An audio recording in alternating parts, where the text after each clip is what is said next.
Hello and welcome to the Meatball Podcast. Whether you're hitting record for the first time or whether you are an experienced drone pilot like our guest today, we're going to give you with all the tools, tactical tips, and advice to make sure you're ready the next time you hit record. If you're familiar with the Ryder Cup, we've got the guy who produced that whole piece and the FPV piece that went mega viral. I mean, that was such a cool piece. We've got Cody of Midwest Aerial with us today. Thank you for being on the show. Yeah, man. Thanks for having me. I appreciate it. Love the show. So what made you fall in love with drones? Man, I fell in love with drones back in college. I was working. I didn't know what I wanted to do in college. So I was a entrepreneurship major, which is like, I know I want to run my own business, but I had no idea what. And I was kind of, I knew I wanted to go to college too, but at that time I probably didn't feel like I needed to or really wanted to.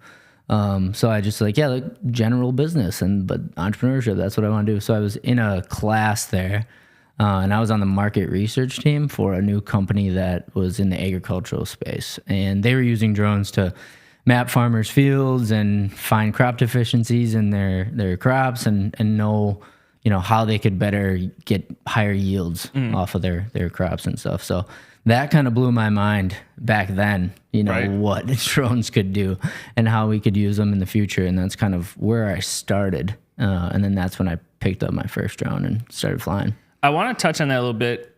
And I didn't think about that initially when I was putting questions together for this episode, but it's so true. Like, what are some of the things? We're all creatives, right? So we're coming at drones, flying from like, all right, we're going to put it in a video. It's going to be this. What are like the legit practical uses that people have for drones? Well, that's the funny thing is because like everybody, when I tell someone I'm a drone pilot or I have a drone company or what, you take pictures and videos. It's like, yes, but that is like it's the first thing that everybody thinks of. And obviously still anybody can use them for that today, right? But I learn a new way to use them every single day. Honestly, it's wild. We obviously from an ag space, like we said, you can map fields, you can create volumetric stockpile measurements off of like a construction site. If they have a dirt pile, I can tell you how much dirt is in that pile or how much rock there is. We do cell tower inspections with them, telecom, all kinds of stuff, wind, solar, roof inspections with thermal.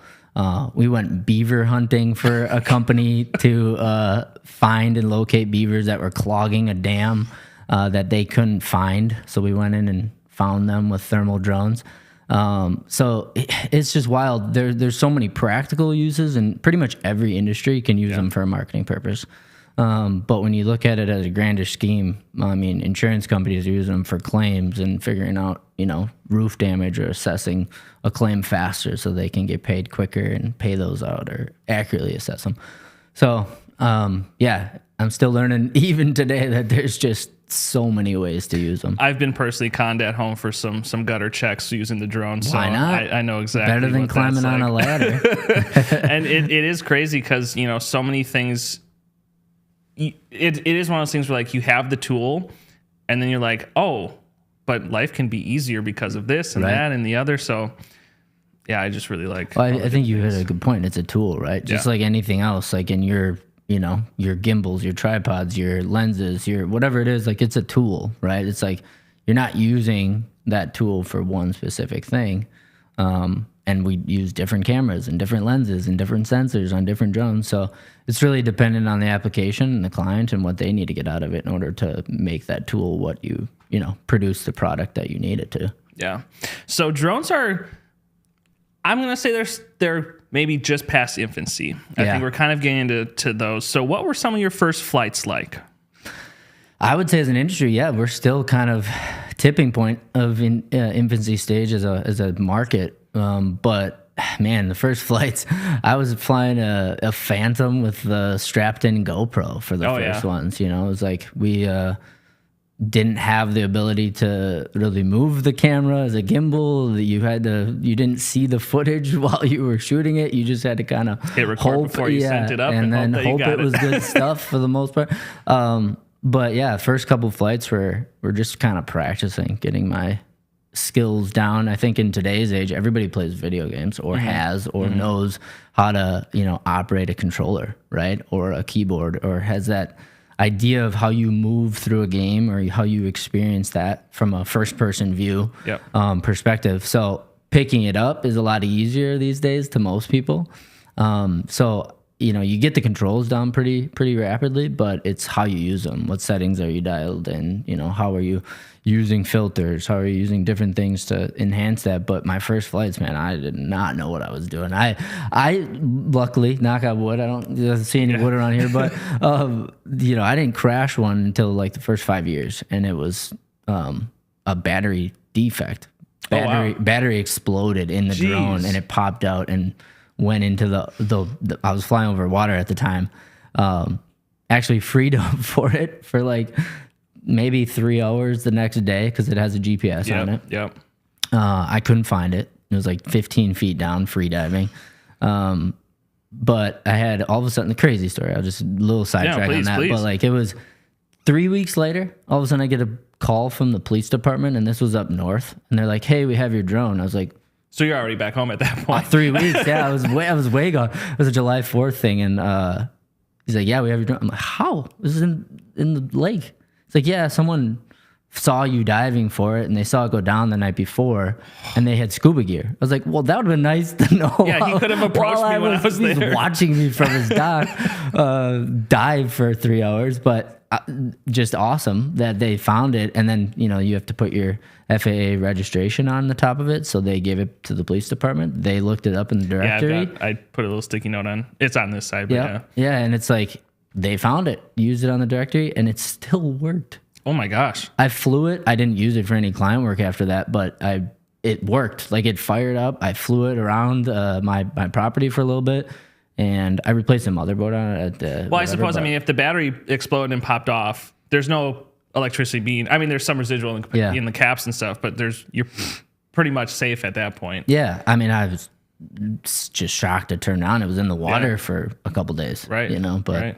Yeah, so it doesn't always go smooth in the beginning, but you're learning and trying and adapting. I think I've only crashed once. Justin was there for that. That was a fun moment.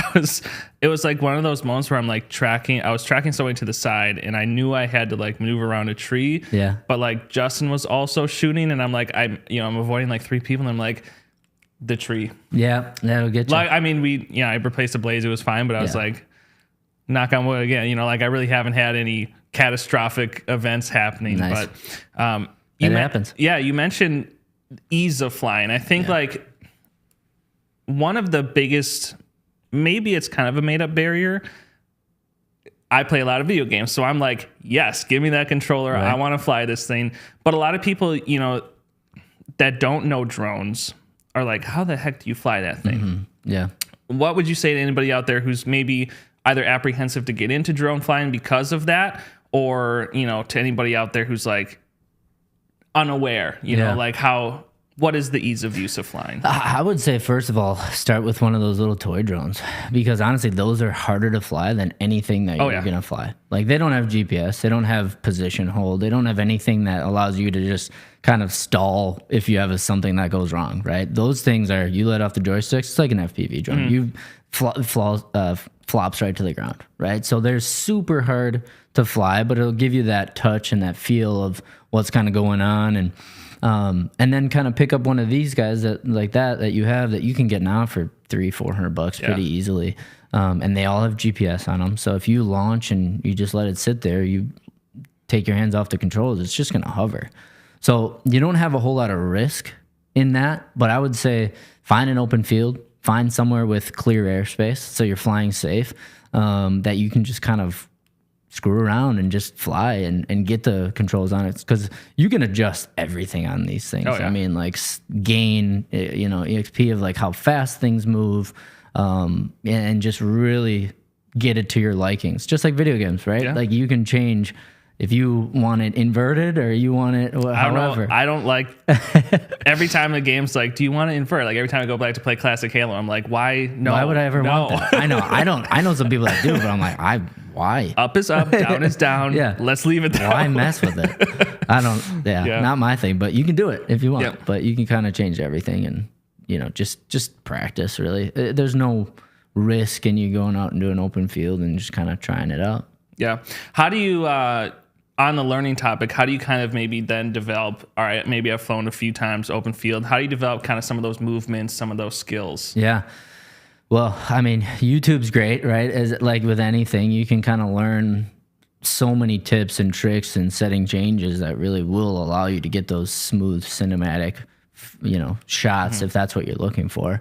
But I also think it's just, if you're familiar with a camera, if you're familiar with different movements, like it's a lot of the same stuff. It's just you're kind of controlling it and also having to look at obstacles and understand airspace. And the biggest thing too is like, you have a gimbal on almost all of the drones now where you can get really creative with it and, do kind of pans where you're tilting down and very smooth stuff around objects and reveal shots or top down. So that creative spin on it is awesome. That's why I think I really started, because I did start in the, cinematography drone world, right? Of like making videos and working more in the production setting with drones. So that's what I love for sure doing, and like passion projects like that stuff or golf stuff. But once you really just get the flow of just flying, then you can just get creative and test things out, In that same vein, a lot of drones, I mean, arguably most people are going to have a DJI drone. Yeah. They have like master shots and things like that. When I first bought the drone and first got licensed, I purposely said, I'm never touching this. Yeah. I want to know how to do those same moves myself. Do you think that's a good place to start? Do you think people should kind of try to find a balance of that? I'm like you. I never use them. Yeah. Literally never use them. But I do tell people that have never picked up a drone before, just go in there and then see them, run through all of them, and just look how it moves or look how it's doing something. And then how do I emulate that, right? If it is a subject 360, most likely you're going to want the gimbal stationary while you're moving around your object very smoothly. And in the bottom of, your controller, the screen really shows your path. Yeah. So you can kind of get a good idea of like, hey, is this an oval? Is this a triangle? Can we make some perfect circles on the map? What am I doing? Like, I would always tell people, draw an image, like a figure 8 on your screen. I never thought about that, but that's a great point. Yeah.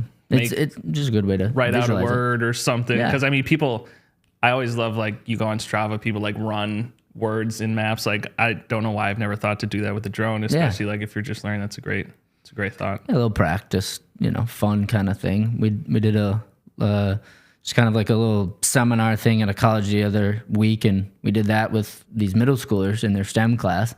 It was just, hey, draw us a box around the field, and then do it in reverse. And now can you do a figure 8? And it's just little simple things like that for people that have never picked up a drone. They get that concept pretty easily. So it's like, how do I do that? And go from there. I like that. So moving on to the advent of, unfortunately, maybe my biggest gripe, and I'm sure yours as well. Why is it important for people to be certified? Yeah. Well, one, you're flying legally, right? And in order to, in the United States, fly commercially and make money flying drones, you have to have your Part 107, right?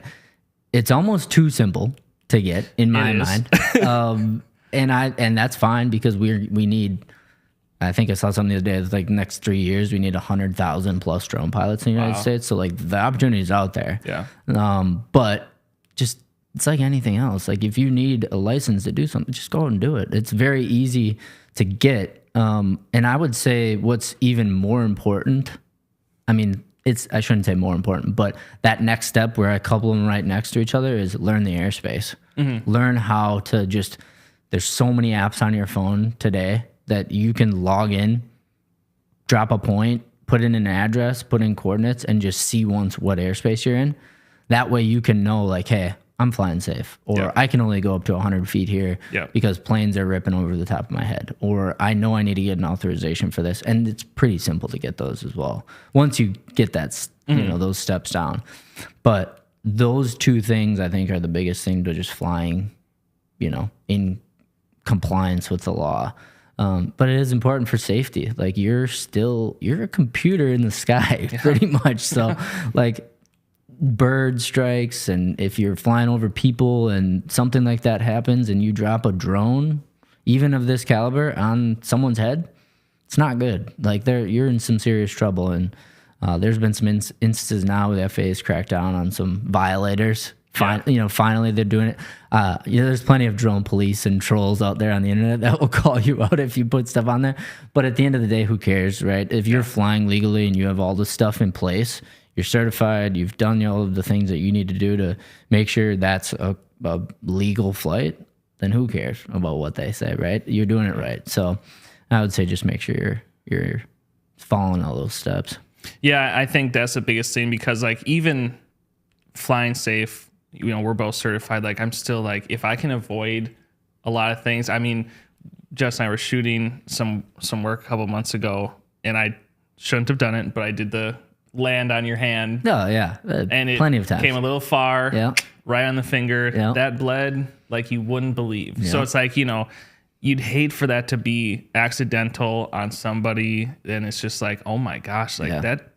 For a little plastic blade, like I bled like I've never bled before. Like it is crazy. I mean, they'll take your finger right out. Oh, I mean, yeah. There was a video. Is it Enrique Iglesias that it is? Maybe. Like he like grabs the Inspire. Like he's at a show and he like grabs it out of the air and it like falls and it just like immediately goes to his hand and sliced his hand like crazy. It's not great. We call that the water landing, by the way, because you can't land in water, so you gotta find a spot, but you gotta do it when you gotta do it. But and I've done that a million times, but that one time, and I don't know if it was because it always kind of kicks back at you, and I don't know if it anyway. Right, wind draft or something just weird.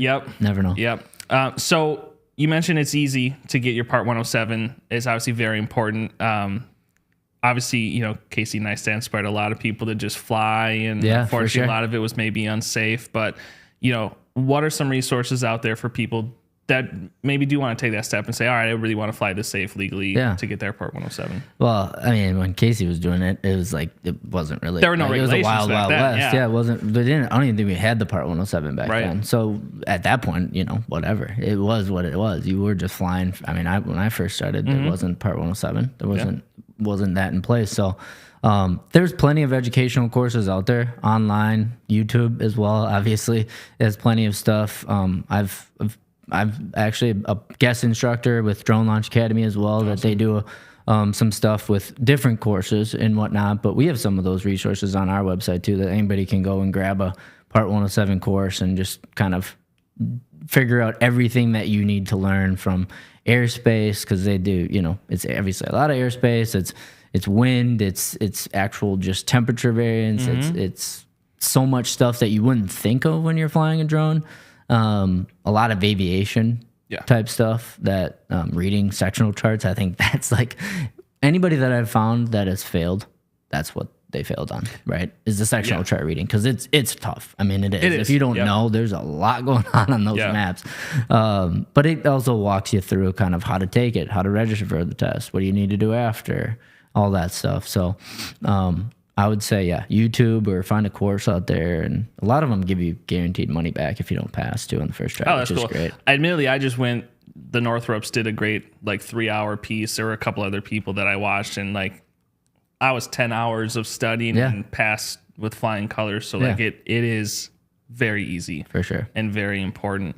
What are some of those things that maybe people don't know about flying drones? I mean, part of it is safety related. I think the only gripe that I have with the Part 107 is most of what you learn is above the airspace that you're flying. Right. I know. I've heard that a lot. It is. There's a lot of that in there. That jargon is it's based off of aviation. Yeah. Like FAA was not, they're not a drone company. No. Right. Like they're aviation. Like they just are the association or whatnot that's put in place to regulate it. Yep. So that's kind of where I think they've continued to evolve and adopted and change their ways on it. And there's new stuff coming out like remote ID. That's probably one of the biggest things that maybe a hobbyist or someone new into it that doesn't necessarily know a lot about it is, all the new drones will have remote ID built into them. Yeah. Which is basically like, a signal that the controller sends to like an ADS-B signal, like,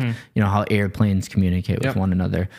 Your drone controller and drone can now talk to like different either towers or airplanes and things like that, where we can all just be in coordinates of where we are so we can just fly safe. That's all it's coming down to, right? Because 5 years, maybe 10 years, we'll have Uber Air, we'll have people in the sky. Like, we will have drones in the sky carrying people. We're doing deliveries now with them. Obviously, Amazon, Walmart, a lot of these big companies have adopted deliveries with drones. So there's just more so the safety aspect of where we can fly and the different levels of it, and where that, you know, if you're in an urban area versus a city or suburban, wherever it is, just gotta kind of adopt that, I guess. But yeah. For a lot of people out there that maybe are flying drones or getting a drone for the first time, what would you consider to be a part of, maybe like go through your personal steps, even if you could, of like, do I have a flight checklist? What are my safety precautions? Because my next step is to like binder it out. Because I saw this video of somebody that was like, I got approached by the policeman. I gave my binder, shove off for a minute while I land safely, and then we can talk. So do you have anything like that? Yeah, I don't have like a binder set in place. I do have like a document, like a pre-flight checklist document, and always have my Part 107 on me and insurance and stuff like that. But going back to safety, and it's always important, right? But I think it's making sure, one, where you're flying, airspace, figuring that out. Do you need authorization or not? Then checking the drone. Like, I think that's what people just like miss most of the time, is like, that drone, for me, that battery exploded, probably was a bulging battery, and I probably didn't check it as well as I should, right? And probably shouldn't have used that battery. But there's plenty of times where I've had props that were chipped and I didn't know about it until I did my pre-flight checklist. Ultimately, that was like, yep, got to replace that one. And good thing I did, right? Ran into a seagull the other day downtown Milwaukee, came down with a feather on it. So I replaced that, a couple of those props as well. It's just like, you don't know if they're defected or not. So it's like, you might as well be safe. There's surely nothing more nerve-wracking than when you're flying and you can see it, the birds kind of like matching your pace as you're flying. You're like, Milwaukee sucks for seagulls too. Like, they are vicious down there. So it's like, they're everywhere. But the little fun fact too is they'll only attack from above, from above. So like, they will come down at your drone. So if you can like somehow get above them, they're not coming up. Okay. So they're always coming from below to attack you below you. So get above them. That's a good. I did not know that. That's a good piece of advice. So let's get into some of the fun stuff. Let's talk about the process of creating a drone piece. So you've been on the Ryder Cup. You've directed a lot of FPV pieces for some of the world's biggest names. What is it like? Take me through the process of planning a shoot like that. What does that all look like, top to bottom? Yeah, for that one, we brought in a team, and ultimately, we planned for day of. I mean, there's a lot of pre-production planning that goes into it, but before we even launched a drone, we were on site for like 6-ish hours before we even launched. So it was a lot of, for FPV, it's different, right? You have signal from the pilot to the actual drone. Those don't have GPS on them. So it's not like, those don't just hover and just, they'll fall to the ground, just like we talked about before with those little toy drones. So a lot of that is knowing your twists, your turns. Am I coming around this embankment? Am I going through this trellis? Am I going through this window?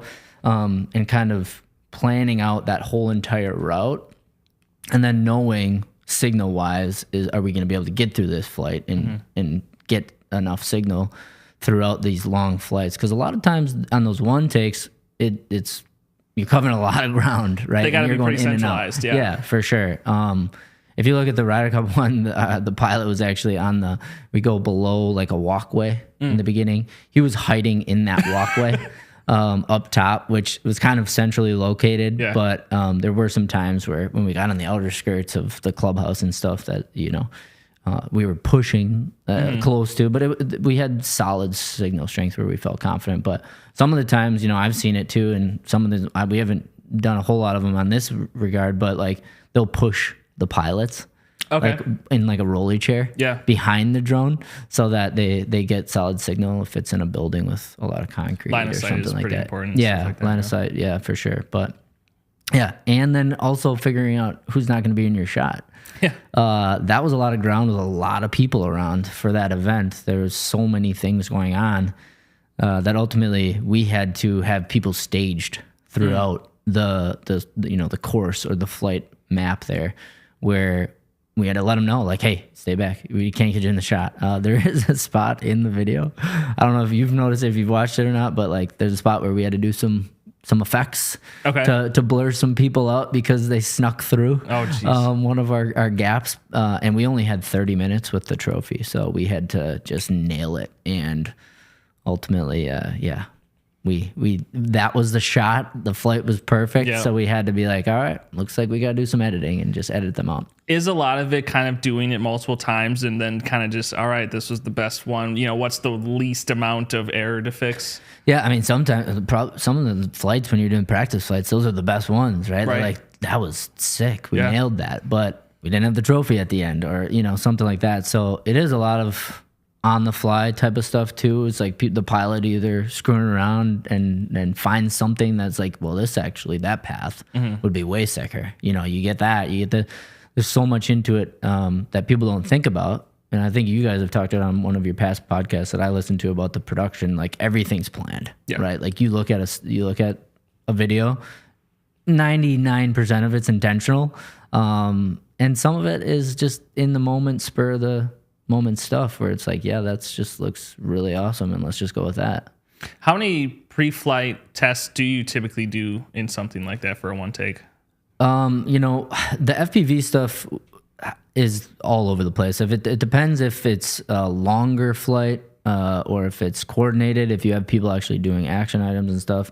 I've only really produced a lot of the FPV stuff. I'm not a professional FPV pilot. I don't have the time to fly like these guys do. Like some of these pilots are just awesome. They're so sick and do some really crazy stuff. So from a producing standpoint, though, it really does. One of the ones that we did, was through a Y and literally had like maps printed out of like floor plans ahead of time in our pre-production. Yeah, and we would draw our flights and make sure we hit all of our points inside of that building, and then kind of map out too. It's like, okay, when we get to racquetball, we're gonna have Bob, hitting a racquetball, and we're gonna go around Bob, and then we're gonna go to the swimming pool and then weights and then all this stuff.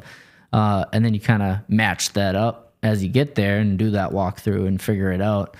But yeah, it's really dependent on the type of one take, whether there's audio, there's people, there's coordination, or it's just like a highlight kind of rip around. We did a lot of those too, where you just rip and put it together and just cut it and edit it afterwards. But so how do you handle then audio? Because drones don't, you don't want a microphone next to all the blades whirling. So how do you do that? Just grab it afterwards. So like we'll go to each setting and just kind of snag the audio afterwards. And it's more of a, you don't want, like you said, want the buzzing of the drone in there. So grab it afterwards and kind of then match it up in post. Yeah. So then on those projects where you do have action, how are you directing the people? Do you all have headsets on? Are you on, do they have a phone on speaker in their pocket? Because you can get away with some of that if you're not capturing audio live. So yeah, for sure. I haven't directed as many FPV flights, honestly, as well other stuff. Like for our drone, most of our drone stuff that we do, like either inspections or cinematography or stuff, we actually have a drone trailer.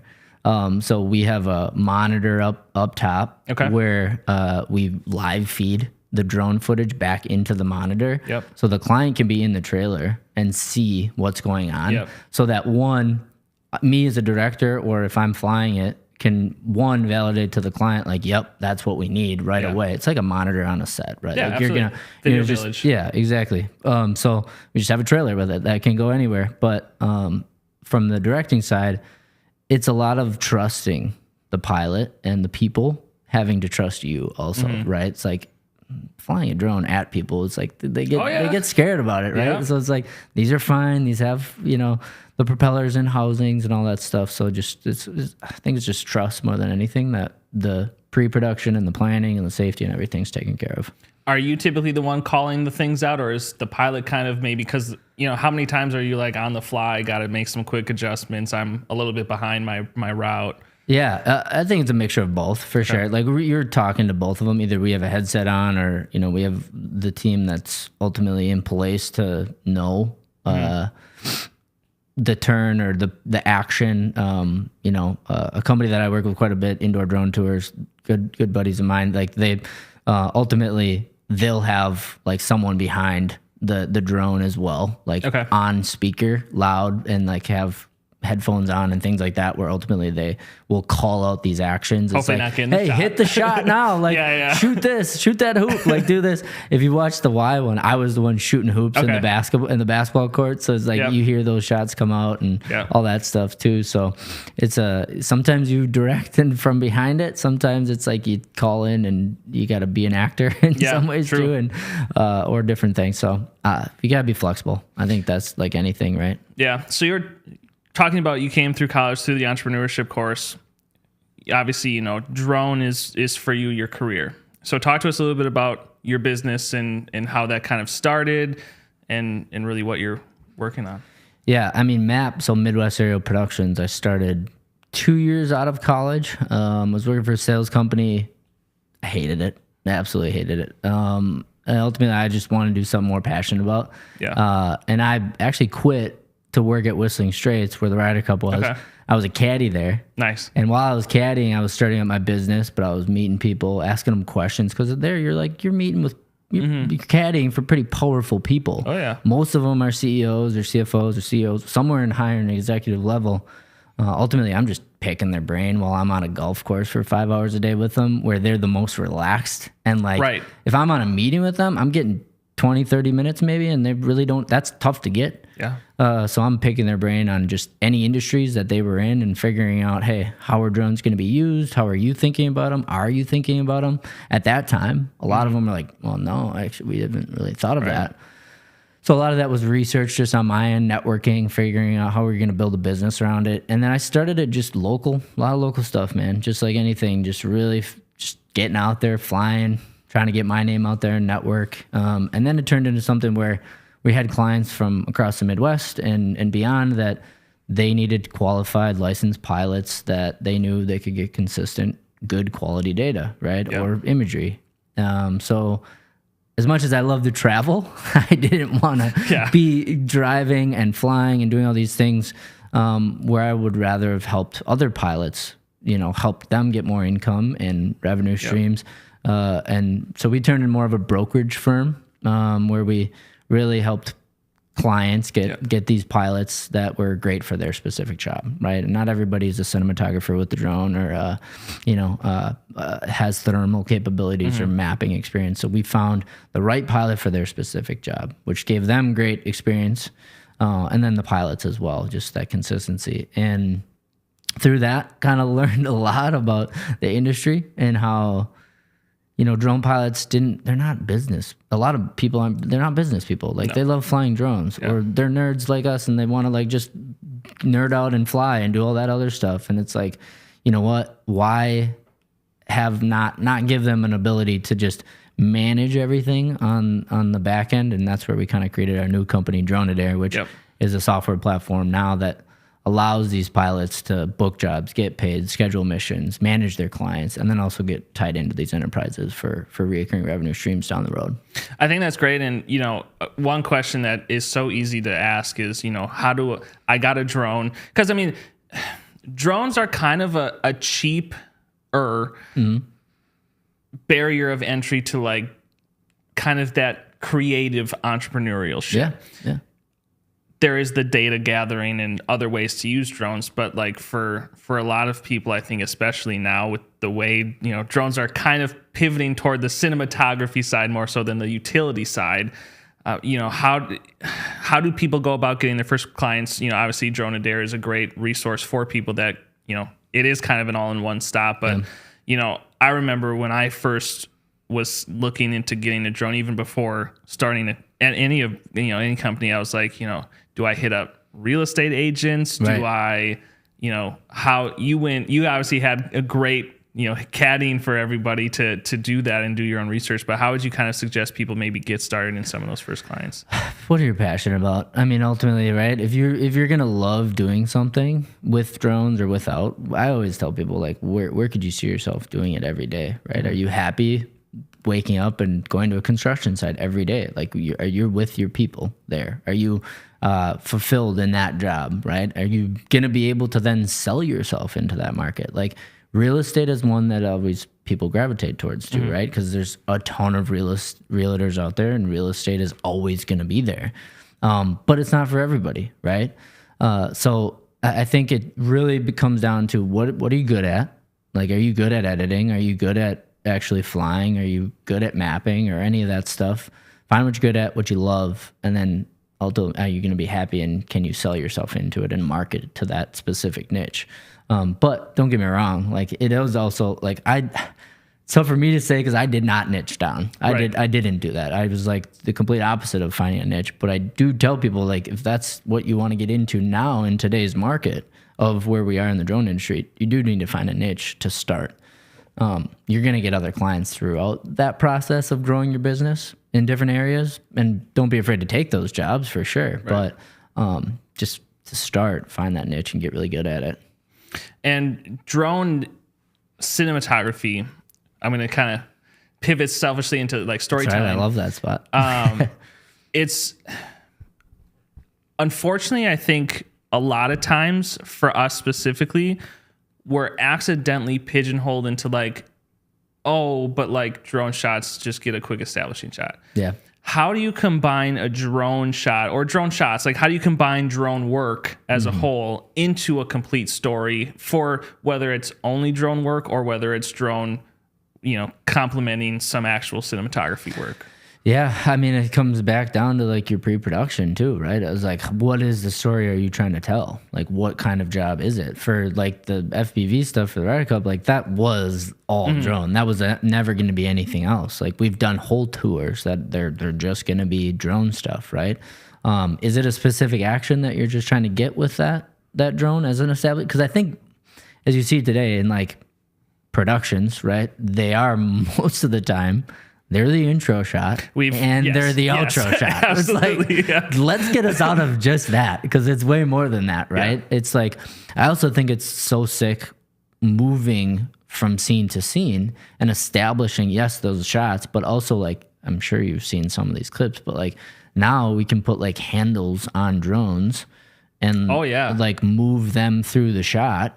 And you can start in from high up and bring it down, and now someone's grabbing the drone and like moving it into and we're turning the drone off when they grab it, and then they're like hand holding it. Yeah, gimbal's still working. Gimbal is still better than most gimbals. So it's like, we're gonna now do that and then walk through a whole scene.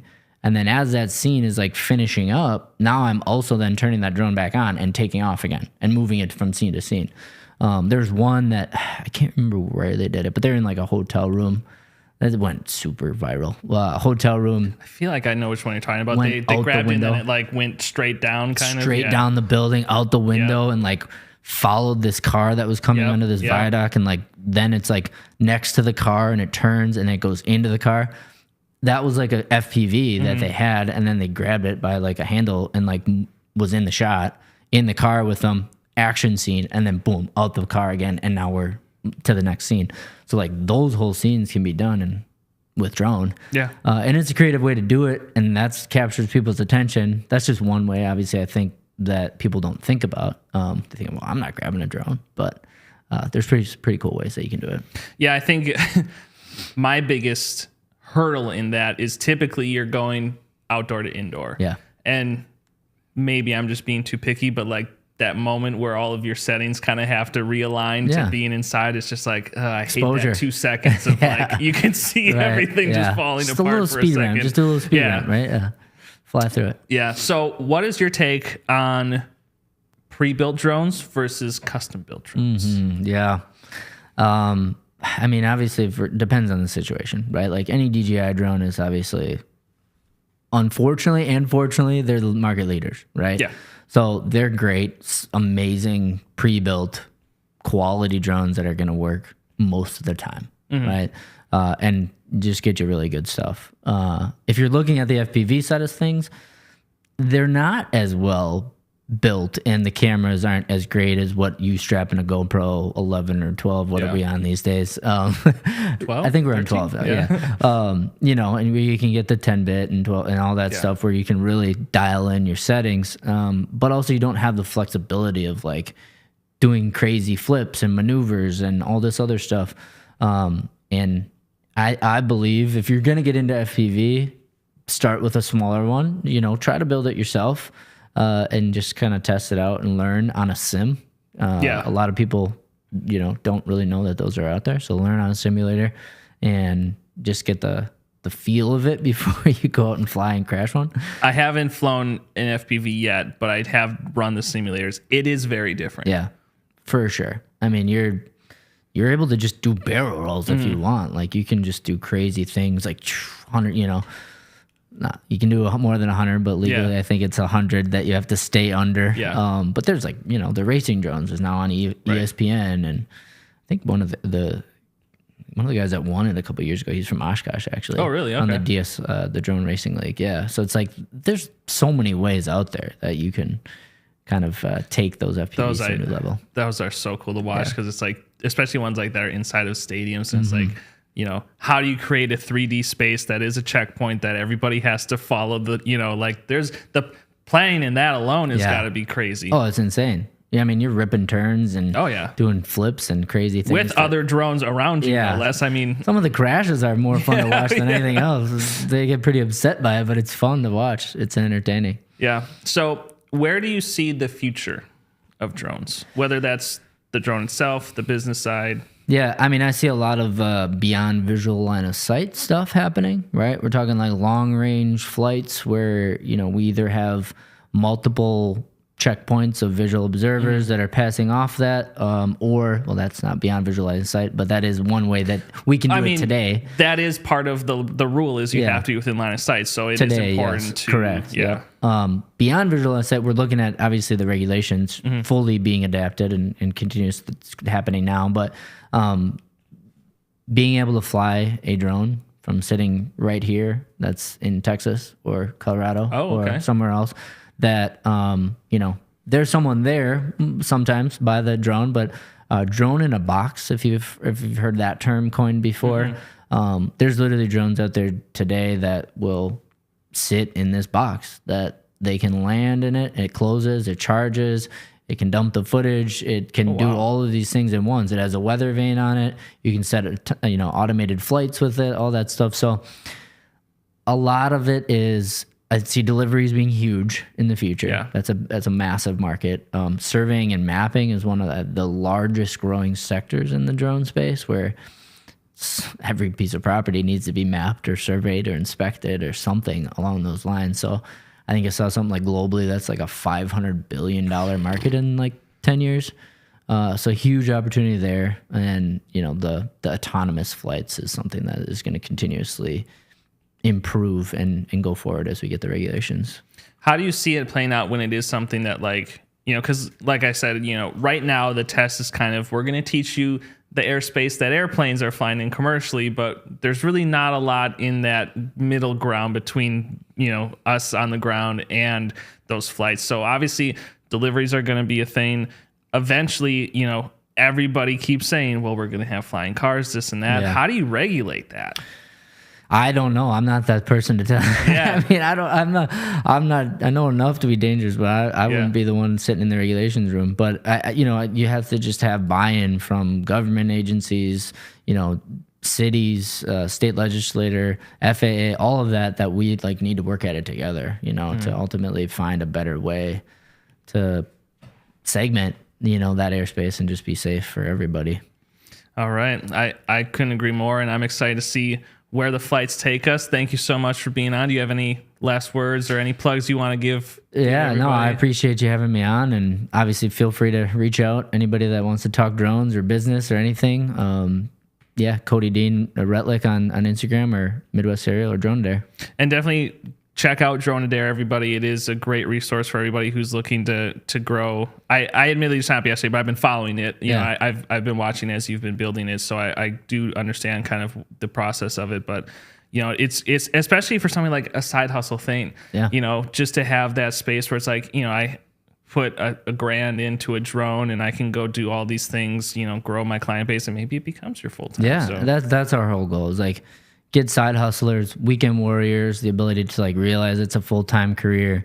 It's ability for you to do something fun and passionate and make it into a business, right? And then just get rid of all the boring stuff. Let us handle that, and you just get out and fly. Perfect. Thank you so much for coming out. You bet. Thanks for having me.